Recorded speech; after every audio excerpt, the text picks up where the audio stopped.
مختلف وجاہت دے کر انسان کو دنیا میں بھیجتا ہے۔ کسی کی کوئی شکل مل جاتی ہوگی، مزاج مل جاتے ہوں گے، تو اس کا پھر وہ کوئی بھی انسان چلا جائے تو اس کا پھر کوئی متبادل نہیں ملتا، کوئی متبادل نہیں ملتا۔ مثلا اب جیسے سو برادری کے لوگ جانتے ہوں گے کہ حاجی عنایت کے بعد کوئی ان جیسا ملا، 4 لوگ بیٹھے ہیں اگر ان کے پاس تو بھی مرکزی حیثیت انہی کو حاصل ہے، 50 لوگ بیٹھے ہیں کسی ڈیرے پر تو بھی مرکزی حیثیت انہی کو حاصل ہے۔ اور جب برادری میں کوئی 2 فریق ایک دوسرے سے ناراض ہو جاتے تھے اور اس معاملے میں اگر حاجی عنایت صاحب پڑھتے تو پھر ان دونوں فریقوں کی مجال نہیں ہوتی تھی کہ ان کی بات کو ٹالیں۔ ہمارا بچپن تھا، اتنا مجھے یاد بھی نہیں، اتنا مجھے معلوم بھی نہیں اور اتنا مجھے اندازہ بھی نہیں، لیکن چند بار میں نے ان کو دیکھا تو آنکھیں جو ہے نا آج 40 سال بعد یا 30-35 سال بعد تمنا کرتی ہیں، آرزو کرتی ہیں کہ ایسا کوئی نظارہ پھر دیکھنے کو ملے کہ حاجی عنایت صاحب، وہ ان کی وجاہت جو ہے نا وہ بھی بڑی زبردست تھی۔ ایک تو دراز قد تھے اور اس کے بعد پھر وجاہت، پھر روب اور دبدبہ، وہ بڑا مثالی تھا۔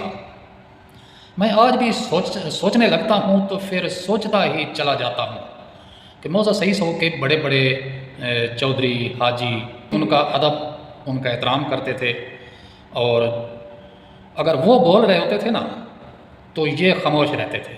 میں آج بھی سوچتا ہوں نا تو سوچتا ہی چلا جاتا ہوں اور پھر تمنا پیدا ہوتی ہے کہ ایسا کوئی نظارہ پھر دیکھنے کو ملے۔ تو اس لیے میں کہہ رہا ہوں کہ دنیا سے اگر کوئی ایک کردار ایسا چلا جائے نا، کوئی مضبوط کردار، تو اس کی جگہ پہ 20 آ جائیں گے، 50 آ جائیں گے، لیکن اس جیسا دوبارہ نہیں آتا، دوبارہ نہیں آتا۔ اچھا، یہ تو تھے ان کے رشتہ داروں اور برادری کے لوگوں کا طرز عمل۔ اب باپ بیٹوں کو میں نے کبھی آمنے سامنے یا پاس بیٹھے نہیں دیکھا۔ ہاں، ایک بات میں نے دیکھی اور مجھے یاد رہ گئی، یہ جو سب سے بڑے فرزند ہیں ان کے عابد نواز صاحب، کوئی بہت بڑا مجمع تھا، وہاں بیٹھے تھے، بڑے لوگ بیٹھے تھے، تقریباً کوئی 25-30 لوگ ہوں گے، 30 سے زیادہ بھی شاید۔ تو وہاں یہ بیٹھے تھے، اسے مجمع میں حاجی عنایت صاحب بھی تھے، اور کہیں دور چارپائیوں پہ، یعنی کرسیاں نہیں تھی، چارپائیاں تھیں، ڈیرا تھا، میرا خیال ہے یہی ڈیرا تھا حاجی احمد یار سو کا۔ تو کیونکہ ہم اسی کنویں پہ رہتے تھے، تو پھر اگر وہ میں نے دیکھا ہے کوئی ایسا منظر تو وہ اسی کنویں پہ ہوگا۔ پتہ نہیں موقع کون سا تھا، موقع آتے تھے، مطلب ایک کوئی یا تو الیکشن کا، یا حاجی لوگ 3-3 4-4 5-5 حاجی لوگ جانے والے ہوتے تھے تو ان کو ہیڈ تک پہنچانا ہوتا تھا، یا اس طرح کا کوئی موقع ہوتا تھا، یا پھر شادی بیاہ کے حوالے سے بھی ایسے مواقع بن جاتے تھے۔ تو وہ جو مجھے بات یاد ہے، ایسی کوئی خاص بات نہیں ہے، بس انہوں نے اپنے بیٹے کو کہیں بھیجنا تھا کہ عابد نواز جا وہ کر کے آ۔ اب پتہ نہیں وہ ان کا کارخانہ تھا ادھر عبدالحکیم میں، ادھر بھیجنا چاہ رہے ہیں یا پتہ نہیں کیا۔ تو آگے سے بیٹے نے جس طرح ان سے ادب میں بات کی نا، وہ مجھے ہمیشہ کے لیے یاد رہ گئی، آج بھی مجھے وہ یاد آتی ہے۔ قدرتی بات ہے، شاید آپ کو لگے کہ نہیں ایسا تو ہر بیٹا اپنے والدین تو یقیناً کرتے ہیں، والدین کا احترام ہر بندہ کرتا ہے، مانتا ہوں، اور ڈرتے بھی ہیں، اور لیکن وہ کچھ مجھے مختلف سا لگا تھا۔ مزید میں پہلے بھی اپنی کہانیوں میں ذکر کر چکا ہوں، ان کو میں نے آخری بار کہاں دیکھا۔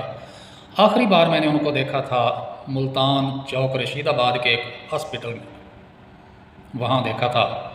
اس کے بعد پھر میں ان کو نہیں دیکھ پایا، وہ دنیا سے چلے گئے۔ میرے والد صاحب کے وہ جیسا کہ وہ پڑوسی تھے، تو میرے والد صاحب ان سے عمر میں ذرا کم تھے، لیکن میرے جو بڑے چاچا جی تھے نا، میرے والد سے بڑے، میرے والد کے بھائی، بڑے بھائی، وہ تقریباً ان کے ہم عمر تھے، کیونکہ وہ بتاتے تھے کہ جب ان کا بچپن تھا تو یہ اکثر لڑ بھی پڑتے تھے، تو ایسا میں نے سنا ہے۔ تو وہ بندہ، وہ سپوت، میں نے ان کا نام رکھا ہوا ہے سو برادری کا سپوت، سپوت کہ اس کا رعب دبدبا، اس کا، اس کی وجاہت، دراز قد، اور جب بیٹھے ہوتے تھے نا حاجی عنایت صاحب چارپائی پہ، تو ایسے لگتا تھا کہ ایک طوفان تھما ہوا ہے، ایک طوفان تھما ہوا ہے۔ کیا بات ہے! تو ان کے ساتھ ساتھ مجھے ایک دو اور بڑی اہم شخصیات اکثر یاد آتی ہیں۔ ایک تو کو وانا لکے جو ہیں حاجی پلوان صاحب، وہ بڑے یاد آتے ہیں۔ وہ ہمارا روٹ تو نہیں تھا، لیکن زندگی میں چند بار میں وہاں سے گزرا ہوں، تو انہوں نے ہر بار مجھے مخاطب کر کے پوچھا کون ہو، کس کے بیٹے ہو۔ پھر جب پتہ چلا کہ میں کون ہوں، کس کا بیٹا ہوں، پھر مزاج پرسی کی، احوال پرسی کی۔ تو ایک اور میں نے پچھلے دنوں یہ جب ان سے ملاقات ہوئی تو ان کے سامنے بھی ذکر کیا تھا کہ جب کھو پرانا پہ ایک بارات گئی تھی چاچے احمد یار سو کے بیٹے صدیق کی، جو صدیق ہے نا سب سے بڑا افضل ہے، پھر مقبول ہے، پھر یعقوب ہے، پھر ایوب ہے، ایوب سے چھوٹا صدیق ہے۔ صدیق کی شادی تھی تو بارات گئی تھی کھو پرانا پہ، وہاں پہ بھی آئے تھے، تو بڑی خلقت تھی وہاں پہ۔ ایک چارپائی پر یہ بیٹھے تھے دونوں، یعنی حاجی پلوان صاحب اور حاجی عنایت صاحب۔ مجھے آج بھی یاد ہے کہ انہوں نے ایسے کسی کو مخاطب کیے بغیر کہا تھا وہ کتنے چھوہر نوہر سب ہونا ملا ہونا، مطلب یعنی جن لڑکوں کی شادی ہو رہی تھی نا ان کے بارے کہا وہ چھوہر کتنے نا نوہر سب ہونا مینو ملا ہونا۔ وہ آ گئے، صدیق آ گیا، ایک کوئی اور لڑکا تھا وہ شاید کھو پرانا کا تھا، یا تو پر دو یا تین وہ ان لڑکوں کا بیاہ تھا۔ وہ آ گئے، ان کو پھر سلام لیا، مزاج پرسی کی، پھر دعا دی، پھر تھوڑا سا مذاق بھی کیا۔ مذاق اب پتہ نہیں ویڈیو میں اچھا لگے گا یا نہیں، لیکن یہ میں نے جس دن میں ان سے ملا ہوں ڈاکٹر صاحب سے اور عابد نواز صاحب سے، تو ان کو میں نے یہ لطیفہ سنایا تھا کہ مذاق میں حاجی صاحب نے ان بچوں کو کیا بولا تھا۔ تو میں یہ کہہ رہا تھا کہ وہاں پہ اسی چارپائی پہ، جس چارپائی پہ حاجی عنایت صاحب بیٹھے تھے، تو اسی چارپائی پر حاجی پلوان صاحب بھی بیٹھے تھے۔ تو جس دن ہم ملے ہیں ذکر کیا، اس دن مجھے یاد نہیں تھا، گمان تھا، گمان میں نے ان کا نام لیا، لیکن ابھی مجھے اچھی طرح یاد آ گیا کہ وہی تھے، یعنی حاجی پلوان صاحب تھے ان کے ساتھ بیٹھے ہوئے۔ تو بڑی گپ شپ چل رہی تھی۔ کیا بات ہے!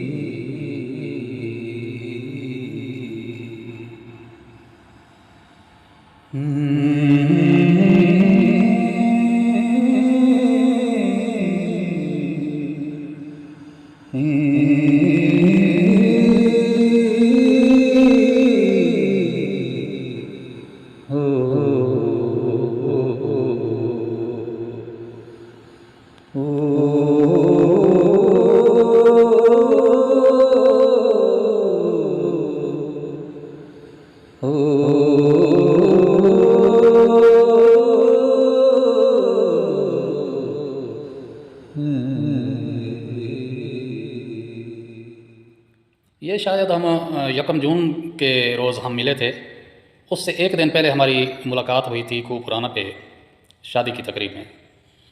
تو یہ ملے ہیں، تو انہوں نے پھر اگلی ملاقات کے لیے وقت دیا، تو اگلے دن یعنی یکم جون کو میں ان کے یہاں پہنچا۔ اب یہاں ایک مزے کی بات یہ ہے، دلچسپ بات یہ ہے کہ انہوں نے وقت دیا تھا صبح کے بعد، یعنی ٹھڈے لے، یعنی جب تھوڑا سا دھوپ شوپ نہیں ہوتی، عدت کم ہوتی ہے، اور یقیناً میرا انتظار بھی کرتے رہے ہوں گے عابد نواز صاحب، جبکہ ڈاکٹر صاحب ہیں تو اس حوالے سے ان کو بھی معلوم تھا کہ میں نے آنا ہے۔ تو میں سب سے پہلے نا ان کے کلینک پر گیا مبارک آباد میں، وہاں یہ نہیں تھے۔ ہاں، میں اس دن نا کسی وجہ سے لیٹ ہو گیا، دوپہر ہو گئی، تب تک یہ جا چکے تھے۔ تو وہاں سے پھر میں واپس آیا ہوں ان کے ڈیرے پہ، عابد نواز صاحب سے ملا، انہوں نے مجھے بٹھایا، تو وہاں ایک دو افراد بیٹھے تھے ڈیرے پر، ان کے ذریعے میں نے ڈاکٹر صاحب کو فون کروایا۔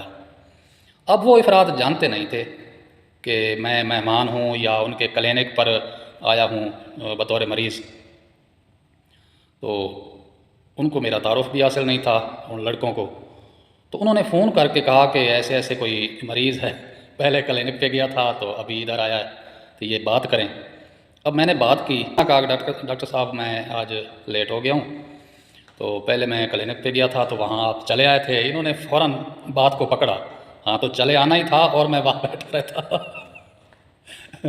گرمی بہت تھی، دیکھے جی ایک بندہ خدمت خلق پر بیٹھا ہے تو اس کو پھر آرام بھی تو چاہیے، نماز کے لیے وقت بھی تو نکالنا ہوتا ہے، کھانے کے لیے، آرام کے لیے، گھر میں بچوں کو وقت دینا ہوتا ہے۔ تو وہ پھر دوپہر کو آئے، تو جب انہیں لگا کہ ان کو دوبارہ کلینک پہ جانا پڑ سکتا ہے تو وہ تھوڑے سے اکتائے ہوئے لہجے میں بولے، اب کہاں ہو؟ پوچھا مجھ سے، اب کہاں ہو؟ میں نے کہا جی میں اس وقت عابد نواز صاحب کے ڈیرے میں بیٹھا ہوں، بیٹھک میں بیٹھا ہوں۔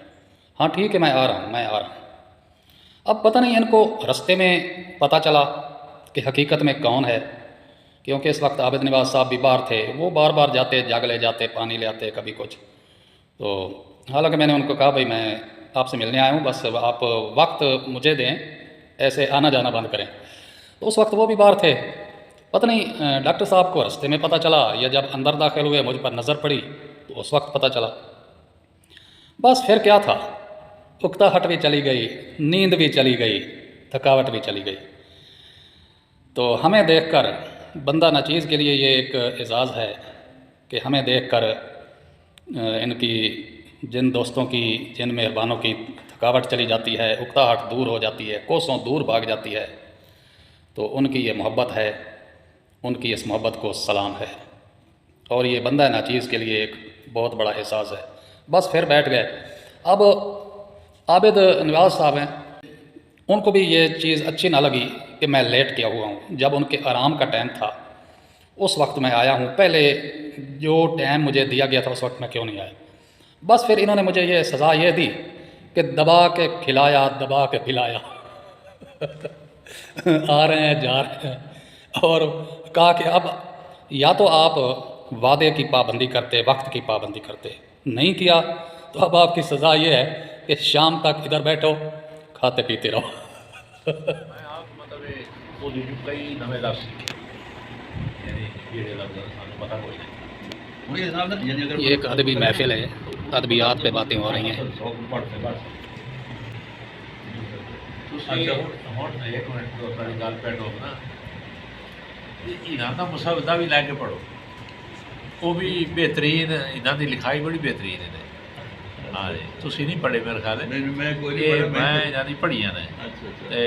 اور پہلا جڑا انہوں کا تعارف آئی نا میرے نال، یا وہ وجہ ہی وہ بنی کہ انہوں کی تحریراں میں پڑھیاں فیس بک تے مختلف، تے وہ صحیح ماشاء اللہ جڑا سلوک، سادگی اور روانی آئی نا، وہ دی وجہ تو میں بڑا مطلب اٹریکٹ ہویا کہ میں کہ یہ بندہ یار کوئی مطلب اتوں کا عجیب ہے۔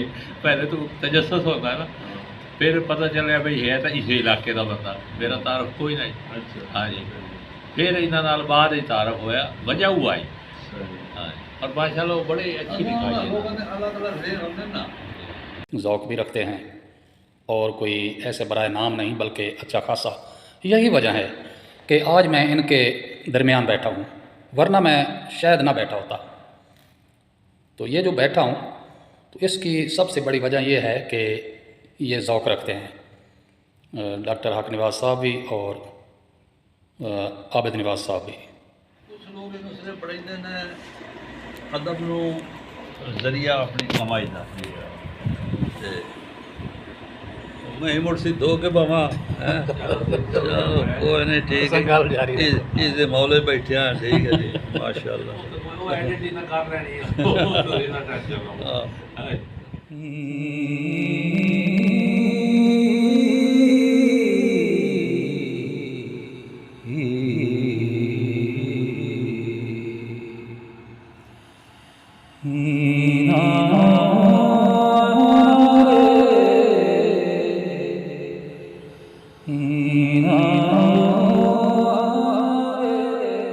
گل یہ ایک شیر مہندے چا میرا سارا دیوان تو یہ ایک شیر دے چا اس کا نام ہے میں جب ہمارا بچپن تھا یہ پوری عمر کے تھے، ہماری ان پر نظریں جمتی تو پیچھے ہٹنے کا نام نہیں لیتی تھی، کیونکہ ہمارے لیے یہ آئیڈیل کردار تھے، لیکن یہ پوری عمر کے تھے تو انہیں ہمارا نہیں پتہ تھا، تو اس لیے ہم تو ان کو تھوڑا بہت جانتے تھے لیکن یہ ہمیں نہیں جانتے تھے۔ تعارف کی ضرورت ہوتی ہے، حوالہ دینے سے پھر پتہ چلتا ہے۔ ان کا یہ جو ڈاکٹر صاحب ہیں حق نواز صاحب، ان سے تعارف جو ہے نا وہ فیس بک پہ ہوا، کسی اور کی پوسٹ تھی تو وہاں یہ کوئی بات چیت کر رہے تھے، میں بھی وہاں اس پوسٹ پہ تھا، تو کسی نے ان کو ڈاکٹر صاحب کہہ کر مخاطب کیا۔ مجھے ہلکا ہلکا یاد آیا کہ حاجی عنایت صاحب ان کے ایک بیٹے، سنا کرتے تھے ہم کہ ان کے ایک بیٹے ڈاکٹر ہیں۔ اب یہ 3 بھائی ہیں، جو عابد نواز صاحب ہیں ان کا تو مجھے نام یاد رہ گیا کہ عابد نواز صاحب کون سے والے ہیں، لیکن باقی 2 جو تھے ان کا مجھے معلوم نہیں تھا کہ ان کے نام کیا ہیں۔ تو یہ نام مجھے ایسے سنا سنا سا لگتا تھا، تو میں نے پھر اس بندے سے پوچھا، وہ شاید زین عمر تھے، یعنی عمر یاسین تھے یا کون تھے مجھے اب یاد نہیں ہے۔ ان سے میں نے پوچھا یہ کون ہیں، کون سے ڈاکٹر صاحب ہیں، کس کے بیٹے ہیں؟ تو انہوں نے بتایا، میرے اندازے کی، میرے قیاس کی تصدیق کی کہ یہ حاجی عنایت صاحب کے فرزند ہیں، ڈاکٹر حق نواز صاحب۔ پھر جب انہوں نے دیکھا کہ میں ان کے بارے پوچھ رہا ہوں تو انہوں نے بھی مجھے مخاطب کیا، پھر میرے بارے ان کو بتایا گیا۔ آج میں یہ جو ان کے پاس بیٹھا ہوں تو یہ پرانے حوالے کے طور پہ، حوالے کی وجہ سے نہیں، ان دونوں شخصیات کے پاس میں آج جو بیٹھا ہوں تو اس کی وجہ ان کا ذوق، ادبی ذوق ہے۔ اس لیے ان کے تیسرے بھائی جو ہیں حاجی راب نواز صاحب وہ نہیں ہیں، یا اگر میری ان سے ابھی تک اس قسم کی ملاقات نہیں ہوئی۔ باقی حوالہ جو بڑا مضبوط ہے، حوالہ مضبوط اس طرح ہے کہ ان کے داتا اور میرے داتا وہ ہم اثر تھے، ہم سائے تھے۔ خوب پرانا کے چودھری تھے ان کے دادا حاجی کبیر، جن کو عرف عام میں حاجی کبیر کہا جاتا تھا، اور اسی زمانے میں میرے دادا خوب پرانا کی مسجد میں معلم تھے۔ تو ان کا اتنا قرب تھا، ان کی قربت تھی کہ مسجد میں اگر بیٹھے ہیں تو نمازی جو باقی ہوتے تھے وہ اٹھ کر چلے جاتے ہیں اور یہ بیٹھے رہ جاتے ہیں، کسی نہ کسی دینی مذہبی موضوع پہ بات کرتے، یعنی ایک میں ان کی قربت کا اندازہ بتا رہا ہوں۔ تو وہ یہ بیٹھے رہتے تھے، بات چیت کرتے رہتے تھے، پھر مسجد سے ایک ساتھ نکلتے تھے، پھر باہر بھی دنیا داری کی بھی کوئی بات یا کوئی ایسی بھی تھی وہ بھی بات چیت کرتے تھے، یعنی اتنے قریب تھے میرے دادا حاجی سعد اللہ اور ان کے دادا حاجی کبیر۔ تو اس کا مطلب یہ بھی ہوا کہ میرے جو والد صاحب تھے اور ان کے والد صاحب حاجی عنایت صاحب، ان کے بچپن کا زمانہ تھا، تقسیم ہند کے آس پاس کے زمانے کے یہ واقعات ہیں۔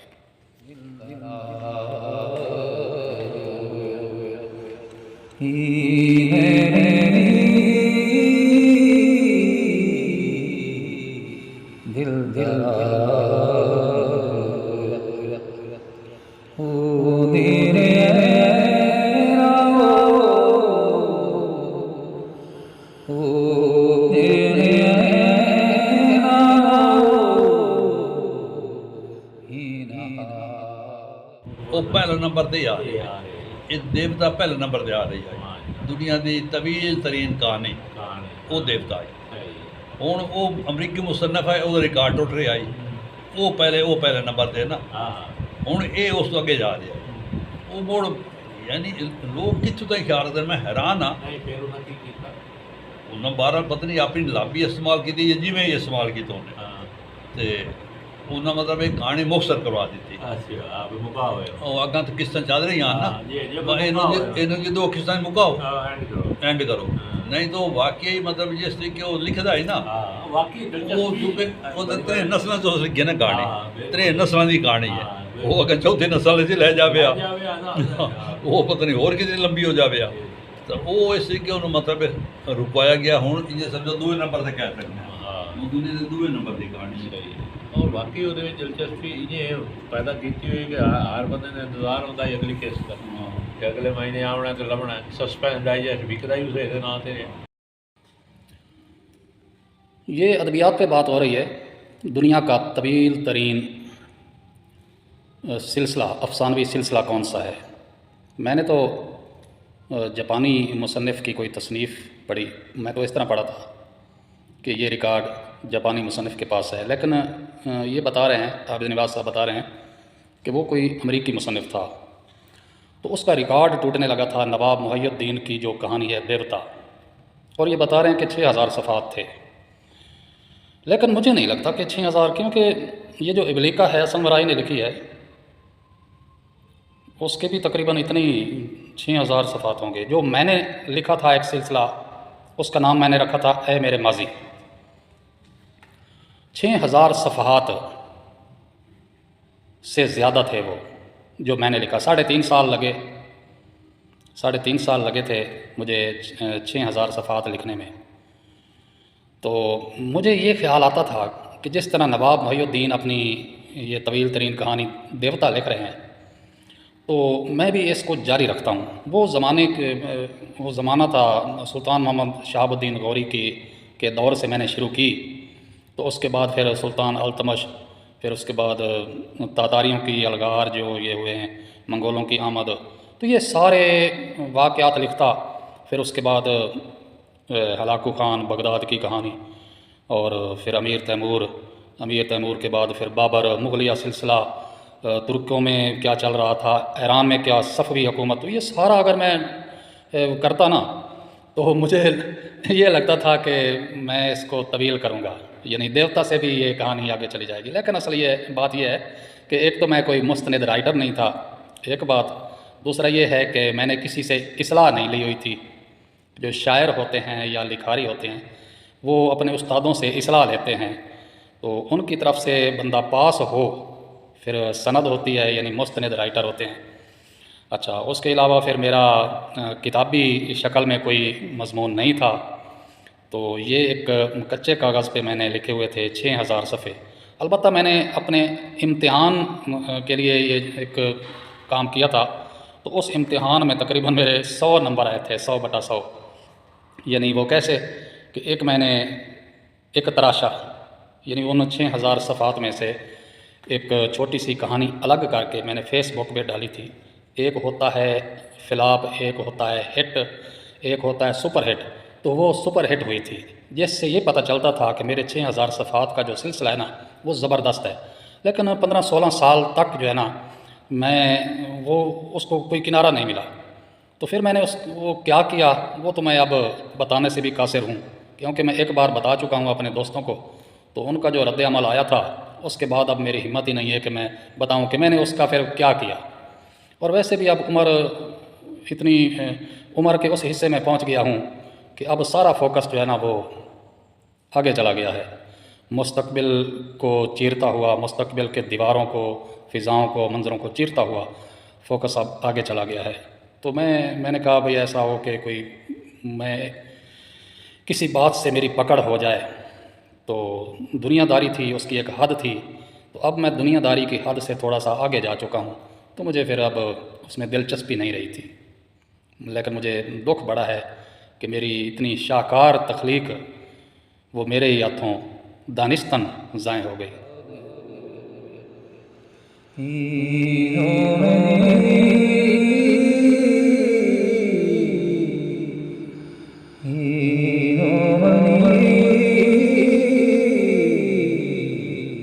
الفنان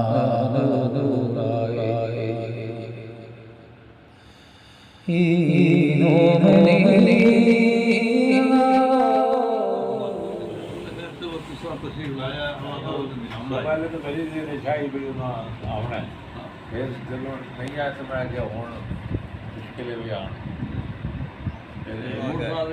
تو وہ اس طریقے حاضر جڑا بندہ آمدا نا مہمان وہ پہلو ہوندی وہ خدمت مڑ پائے گی وہ گپ شپ خدمت کا ٹائم ساڈا ہوں مک گیا باقی ہوں گپ شپ چل نہیں رہا تھے بچھا کے ساڈے کو 4-5 دن تک بیٹھنا شام تک بیٹھنا لمبا ٹائم مل گیا